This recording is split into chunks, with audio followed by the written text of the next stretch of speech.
Boa tarde, amados alunos da Escola Bíblica Sem Fronteiras.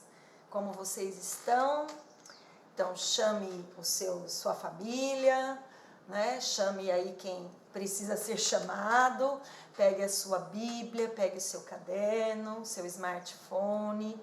Vamos então nos concentrar no estudo, né? Se acomode em primeiro lugar, pegue o seu celular. Deixa aí já o seu like, já compartilhe o vídeo para aqueles cristãos que você conhece, para o seu grupo de célula, e vamos estudar a palavra de Deus. Estamos estudando o livro de Mateus, o Evangelho de Mateus, que é o Evangelho que traz a revelação de Cristo como o Rei, né? Fala do reino de Deus, fala de um padrão superior de vida, né? Fala de cristãos que já nasceram de novo. Essa é a mensagem. O público endereçado para essa mensagem de Mateus são para aqueles que já são cristãos, que são discípulos. E hoje nós estamos na aula de número 24. Veja, estudamos o livro de Mateus, verso por verso. E você sabe que o mais importante e interessante é saber que se não fosse por verso por verso, nós pularíamos algumas partes que às vezes nós não gostamos ou não entendemos, né? E qual pastor escolheria pregar ou ensinar o texto que vamos falar sobre, o texto de hoje, né? O texto de hoje fala de juramento, né? Mas como nós estamos estudando a Bíblia, nós cremos que toda ela é a palavra de Deus, que nós não devemos escolher partes como melhores do que outras, né? Tudo que está escrito nos evangelhos foi proferido pela boca de Deus, através de Jesus. Mais do que isso, ela se torna alimento para as nossas vidas, né? E sabemos que quando a gente nasce de novo, a gente foi transportado do reino das trevas para o reino da luz, né? Fomos gerados da palavra de Deus. Isso significa que eu e você não fazemos parte do reino deste mundo. Nosso reino é o reino de Deus. Ele possui novas regras, outra constituição. E em Mateus capítulo 5, nós estamos falando do Sermão do Monte, e dos versos 1 ao verso 12, nós falamos da natureza do povo deste reino.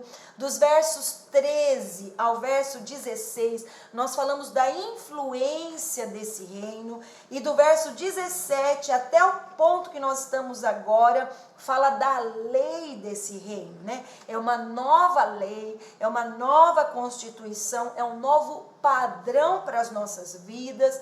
A aula passada nós falamos do padrão do adultério, né? Em como Deus vê a questão do adultério. E hoje, na sequência, nós vamos ler Mateus 5, dos versículos 33 ao 37.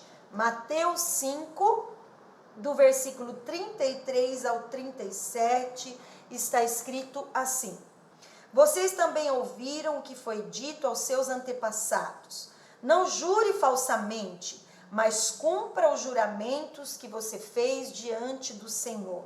Mas eu lhes digo, não jurem de forma alguma, nem pelo céu, porque é o trono de Deus, nem pela terra, porque é o estrado de seus pés, nem por Jerusalém, porque é a cidade do grande rei. E não jure pela sua cabeça, pois você não pode tornar branco ou preto nem um fio de cabelo. Seja o seu sim, sim, e o seu não, não. O que passar disso vem do maligno. Uau! O Senhor Jesus estava mudando, tornando a lei maior. Quando Jesus diz, ouviste o que foi dito, ele está dizendo, ouviste o que a lei disse. Eu, porém, vos digo. Ou seja, ele está colocando a lei em um padrão muito mais excelente. Ele não anulou, ele não mudou. Ele colocou num patamar superior. Ele excedeu em justiça. O que o Senhor tinha em mente quando ele falou sobre o juramento? Para saber sobre isso, nós precisamos saber de como o juramento era usado naquela cultura, naquele contexto. E em como o juramento é usado ainda hoje. Juramento é algo que está na Bíblia e Deus estabeleceu o juramento no Velho Testamento. Mas as pessoas chegaram a um nível tão grande de desonestidade, de mentira, que toda afirmação que elas faziam tinha que ser acompanhada de um juramento. Por quê? Porque perderam a credibilidade. Hoje, nós precisamos de contratos, né? Você sabe que hoje a palavra, né, na cultura de hoje, ela tem pouquíssimo valor. Foi a mentira que fez isso, né? O diabo é o pai da mentira. E agora, como cidadãos do reino, não podemos mais ter esse padrão. A mentira não faz parte mais dos nossos relacionamentos. Nós somos sinceros. Nossas palavras são honestas. Elas são sim, sim, não, não. O juramento comprova a nossa falta de credibilidade. Se temos que acompanhar uma afirmação nossa com frases do tipo: eu juro por tudo que é mais sagrado, eu juro por Deus que eu estou falando a verdade, isso demonstra que a nossa palavra não tem valor algum. E muitos pensam que pelo juramento estão dando mais peso às suas palavras, mas isso não é verdade.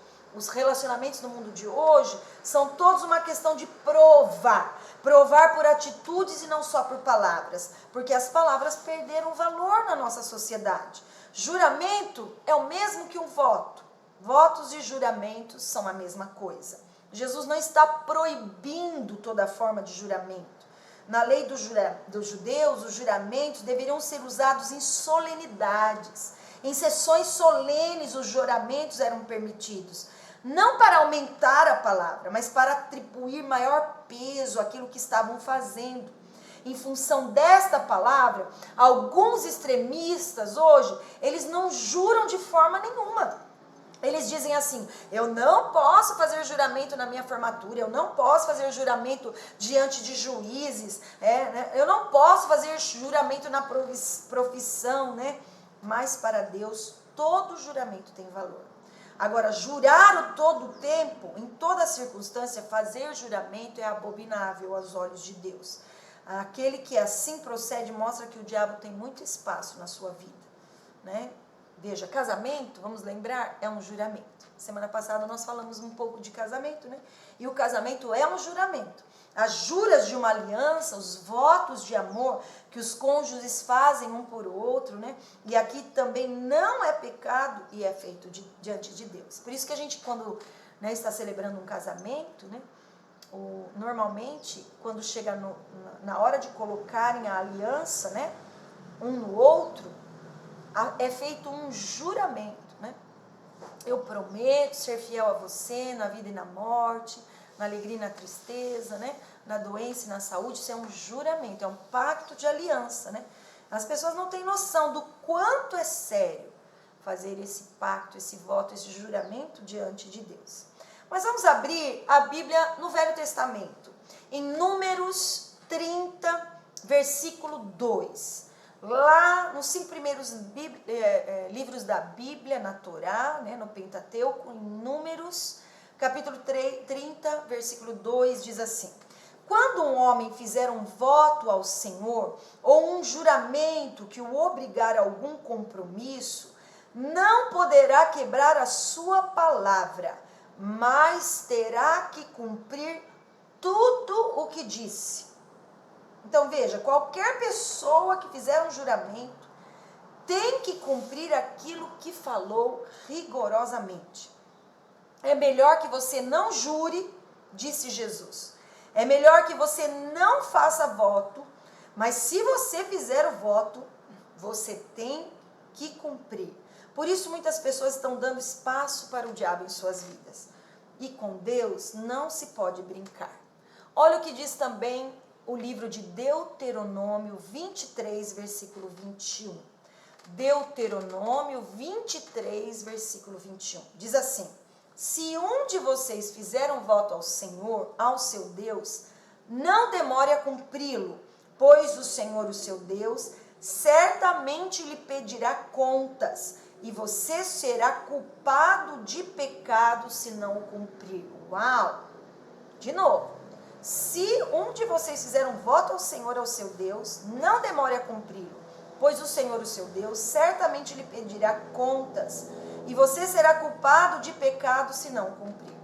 Para Deus nos ouvir, não precisamos fazer voto algum. Algumas pessoas, quando elas ficam desempregadas, elas oram assim a Deus: se o Senhor me der um emprego, todo o primeiro salário eu vou dar para o Senhor. Se o Senhor me der um emprego, eu prometo dar 20% do dízimo todos os meses. Elas acham que fazendo esse tipo de oração, elas estão tornando o fato de Deus responder uma possibilidade maior. Veja, com Deus não se faz trocas. Né? Se você orar, fizer esse tipo de voto ao Senhor, cumpra. Né? Mas não é por causa do voto que vai vir um emprego. Você compreende isso? Né? Agora, eu tenho visto ao longo da vida na igreja muitas pessoas fazendo promessas tremendas financeiras com Deus. Se aquela causa na justiça sair, eu vou dar 50% para Deus. Se essa herança, esse dinheiro da herança chegar, eu vou trocar todo o som da igreja. Eu vejo pessoas fazendo muitas promessas financeiras a Deus. A gente fica tão alegre. Mas a gente fica alegre e por outro momento a gente fica tão triste. Porque às vezes as pessoas recebem, a maioria das vezes as pessoas recebem o dinheiro, elas se distanciam da igreja para poder curtir o dinheiro, passear. E não tem nada de errado nisso, em curtir o dinheiro que você recebeu. Né? Mas elas se afastam e deixam de cumprir os seus votos. Se envergonham, né? Então veja, é melhor você não fazer o voto. Né? Por isso que a Bíblia diz, não se precipite com as suas palavras. Né? É melhor não votar do que votar e não cumprir. Eclesiastes fala isso. Não há necessidade de você fazer trocas com Deus. Para o Senhor atender sua oração, não é necessário você ficar dizendo, se o Senhor me der, eu dou. Né? A Bíblia diz, todo o que pede, recebe. Isso é uma promessa do Senhor. Né? Por isso não faça o voto sem pensar. Fez o voto sem pensar, agora é tarde demais. Não há retratação de votos. Nossa, isso é tão sério. Isso é tão sério. Né? Essa coisa de, eu vou fazer um pacto pelos meus filhos. Assim, você falou com Deus, meu filho tem que cumprir. Né? Não há retratação de votos. Não é uma questão de pedir perdão. Uma vez que você falou, está falado. Por isso Jesus disse, não vote, não jure, não faça precipitação com as suas palavras em fazer o voto. Se você fez, cumpra. Ele não diz que é pecado jurar. O próprio Deus jurou. Você quer ver? Hebreus 6, versículos de 13 a 16. O livro de Hebreus, Novo Testamento, 6, capítulo 6, dos versos 13 ao 16, diz assim. Quando Deus fez a sua promessa a Abraão, por não haver ninguém superior por quem jurar, jurou por si mesmo, dizendo, esteja certo de que o abençoarei e farei seus descendentes numerosos. E foi assim que, depois de esperar pacientemente, Abraão alcançou a promessa. Os homens juram por alguém superior a si mesmos, e o juramento confirma o que foi dito, pondo fim a toda discussão. Deus fez juramento, não tendo por quem jurar, jurou por si mesmo. Quando ele fez uma aliança com Abraão, jurou por si mesmo. Então não é errado e nem pecado fazer juramento. Entretanto, se você fizer de maneira precipitada, nisso a gente peca. E de outra maneira pecando, sabe como? Quando ficamos todo o tempo jurando. Porque todo o tempo jurar é tomar o nome de Deus em vão. O que é, pastora? Ficar jurando todo o tempo. Eu juro que eu faço, eu juro que eu vou, eu juro por Deus. Não tome o nome de Deus em vão. Mas essas coisas não se falam mais no meio cristão. Ignoramos muitos ensinamentos, como se Deus não se importasse mais com elas. Tomar o nome de Deus em vão é pecado. Quando a gente fala juro por Deus, estamos pecando contra Deus, colocando seu nome em situações vãs, erradas. Cuidado com isso. Cuidado com expressões santas, como o nome do Senhor Jesus Cristo. Não transforme essas palavras em gírias. Em nome de Jesus, meu time vai ganhar. Ai, não coloque o nome de Deus no meio de partidas de futebol. Não tome o nome de Deus em vão. Não transforme essas palavras em gírias, palavras levianas, sem sentido, mas fale essas palavras quando for algo sério. Essas coisas fazem com que nossas palavras percam valor. E é por isso que muitos cristãos não têm autoridade espiritual. Muitas pessoas acham que a autoridade espiritual está relacionada com 5 horas de oração por dia. Acham que por orarem muito vão ter autoridade sobre o diabo. Mas a autoridade está baseada na retidão. Se você, quando diz sim, é sim, o diabo vai respeitar você. Mas se eu falar o sim, o seu sim quer dizer, talvez, mais ou menos, né? Vamos ver. Então o diabo não respeita você.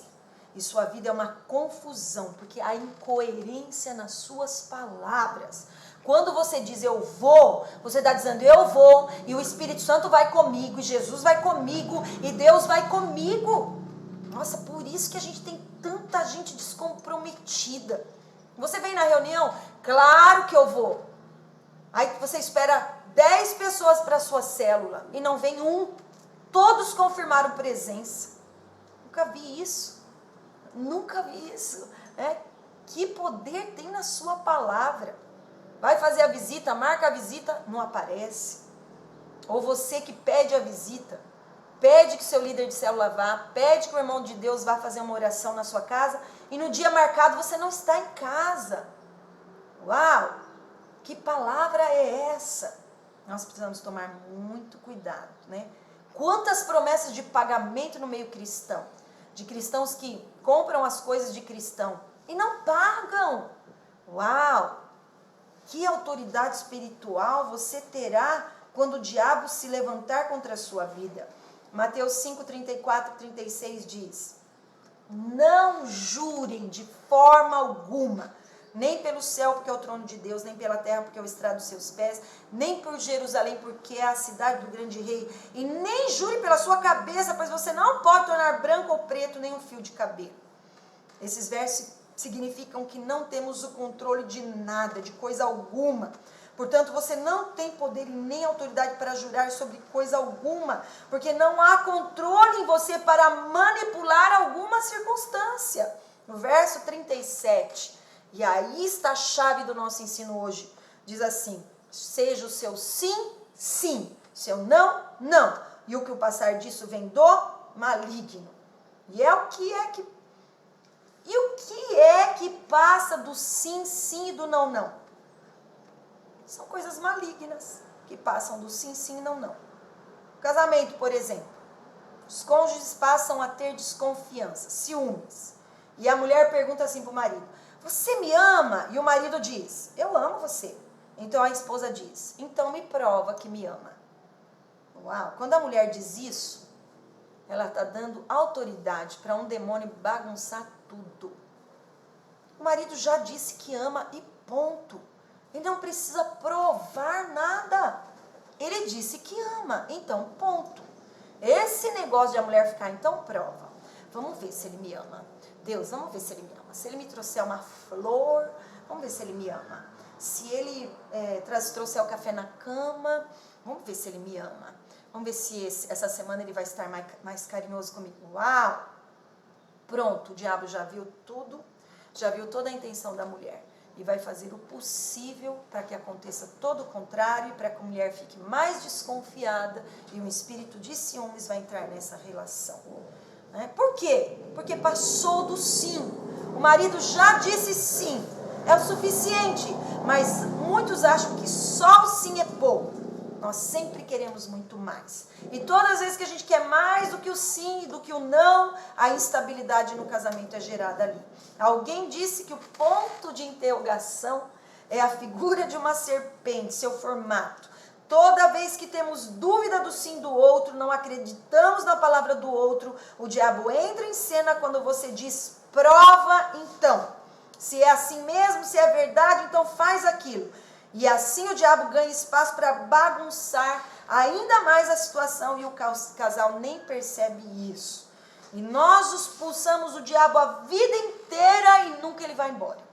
E sabe por que a gente fica expulsando o diabo a vida inteira, gritando, subimos em cima das coisas, pegamos a Bíblia, botamos na cabeça, usamos água benta, fazemos tudo que tem que fazer. E o diabo não vai, sabe por quê?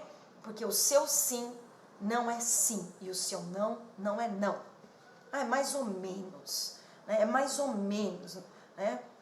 Muitos casais expulsam o diabo um na cara do outro e não funciona, o casamento continua mal.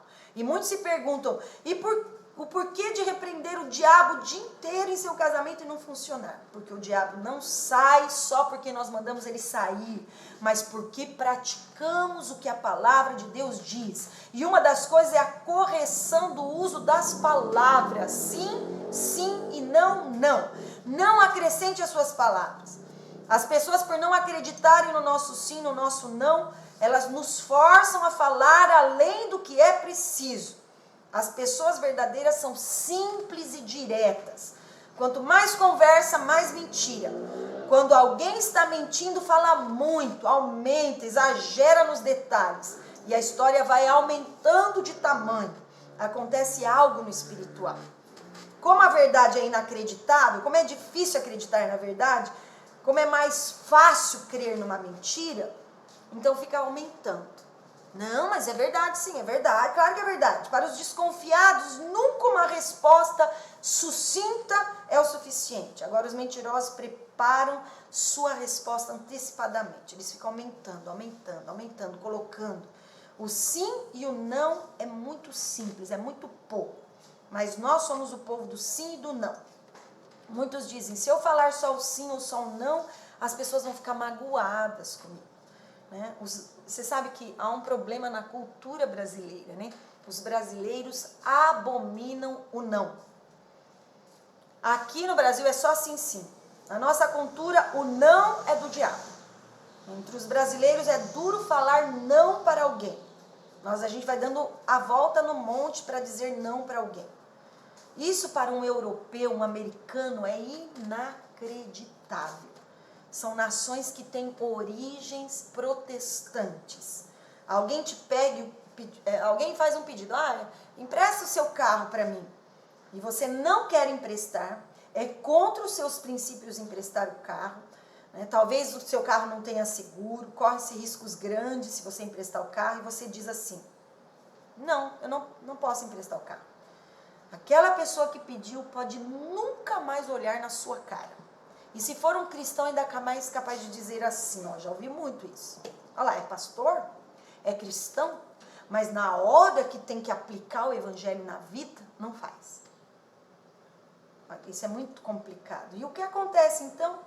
Aquele que não quer emprestar o carro diz assim, eu queria tanto emprestar o carro para você, mas Deus sabe o quanto eu queria emprestar o carro para você. Queria nada. Você não queria nada. Porque você, dentro de você, já decidiu que não vai emprestar. Porque está sem seguro, porque você encontra emprestar carros, porque você tem um acordo com seu marido de não emprestar carro para ninguém. Só que aí você não quer magoar a pessoa, você diz, nossa, eu queria tanto. Mentira, queria nada. Se quisesse, emprestava. Então diz logo, não posso emprestar o meu carro. E ponto. E a pessoa que ouve isso tem que se contentar com não. E não deixar de se relacionar, se magoar por conta disso. Mas infelizmente, essa é a nossa cultura. Qual a impressão de quem queria emprestar o carro de você? Ele tentou emprestar, é gente boa. Ele fez tudo o que podia para emprestar e não conseguiu. Mas se você tivesse falado a verdade, não quero emprestar, é bem provável que essa pessoa nunca mais olhasse na sua cara e ainda ficasse chateada com você. Mas a cultura do reino, Jesus está dizendo, seja o seu sim, sim, e o seu não, não. O que passar disso vem do maligno. Né? Uau! O que aconteceria se a igreja tivesse um caminhão e recusasse emprestar para os membros que fizessem ou precisassem transportar seus objetos pessoais? a igreja seria julgada de pregar o evangelho e não viver na íntegra a sua mensagem. Acontece, querido, que carros não são comunitários. O meu carro não é comunitário. Seu carro não é comunitário. E se a igreja tivesse um caminhão, não seria comunitário. Certo ou não? E nós precisamos definir e respeitar esses limites. E isso não significa falta de amor. E isso significa que há alguns limites nos relacionamentos. Uau! Aqui no Brasil, se as pessoas forem te visitar sem ter avisado, não importa o que você estiver fazendo, se é algo importante ou não, você tem que parar o que está fazendo e atender essas pessoas.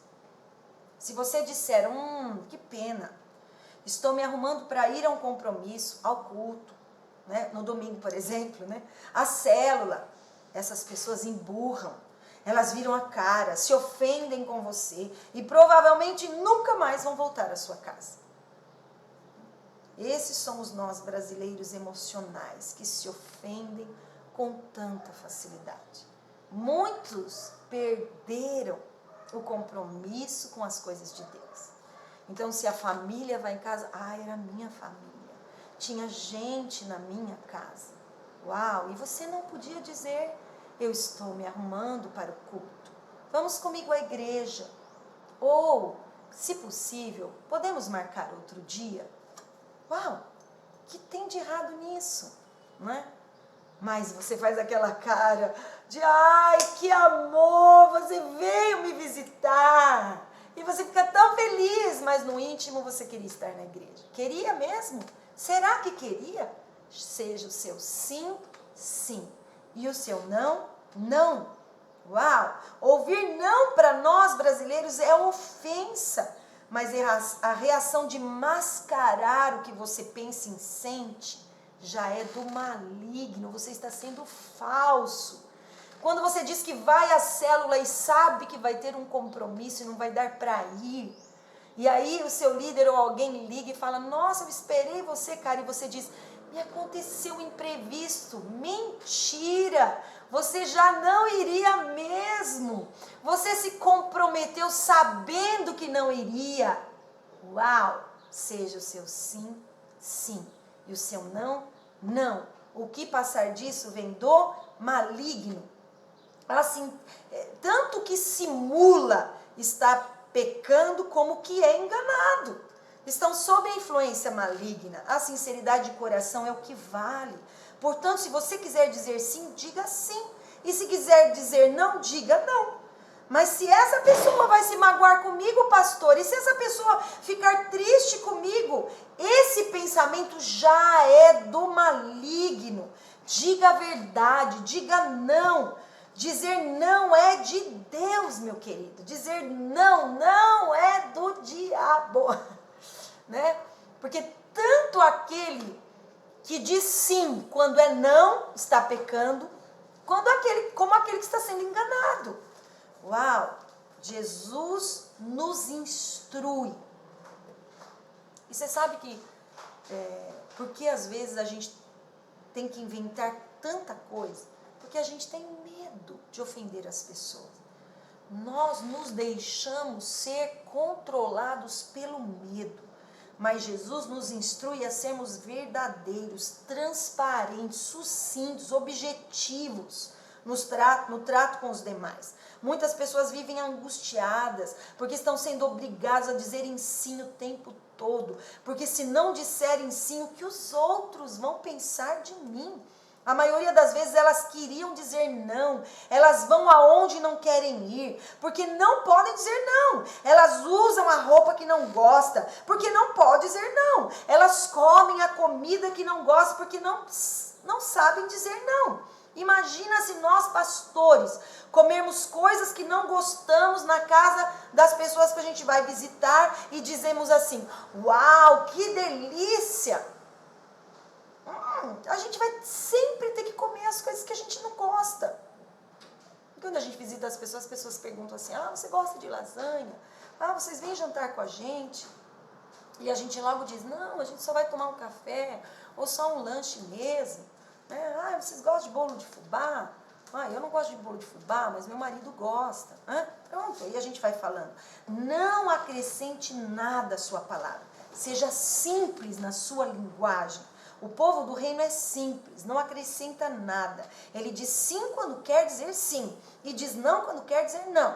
Se vão ficar magoados com você é outra história. Mas seja franco, seja honesto. Fale o que está no seu coração. No começo podem até não acreditar muito em você. Mas com o tempo verão que você é sincero, é simples. Quanto mais complicado e mais cheio de conversa, mais falsidade há. Quanto mais a pessoa quer enganar alguém, mais cheia de argumentos ela é. Quanto mais sincera, honesta a pessoa é, mais simples, mais direta, mais específica ela é em suas palavras. Há um texto em Provérbios, aliás, Provérbios, leia lá, Provérbios 10, 11, que fala muito das palavras. E é um texto que eu gosto muito. Ele diz assim, estás enredado pelo que diz a tua palavra. Estás prisioneiro. Por quê? Porque você prometeu, você fez promessas, você falou precipitadamente o que não devia e ficou preso pelas suas palavras. Uau! E você sabe que esse é um mau hábito. Isso não condiz com o cidadão do reino. No reino há uma linguagem e nós precisamos governar pela palavra. Deus, o Rei do Universo, criou todas as coisas por sua palavra. E até hoje a sua palavra e o seu sangue têm o controle deste universo. Isso significa que nós, que somos a semelhança de Deus, filhos de Deus, governamos por nossas palavras. Tiago 3 diz que aquele que tem domínio sobre as suas palavras governa o seu corpo inteiro. Uau! Observe que até as enfermidades podem ser frutos das suas palavras. Tome muito cuidado com isso. Seja o seu sim, sim. E o seu não, não. O que passar disso vem do maligno. Vamos orar. Vamos falar com Deus. Essa é uma grande palavra. Esse é um palavrão. É ou não? Por isso, reveja, estude, né? Você tem todas as aulas disponíveis no canal. Volte, né? Pregue ela, ensine ela aos seus discípulos, à sua família e compartilhe. Amém? Vamos falar com Deus? Feche seus olhos. Pai, mais uma vez de todo o coração, nós estamos tão gratos pela riqueza dos ensinamentos. Meu coração se enche de temor. Sobretudo, eu quero te pedir, ajuda-nos.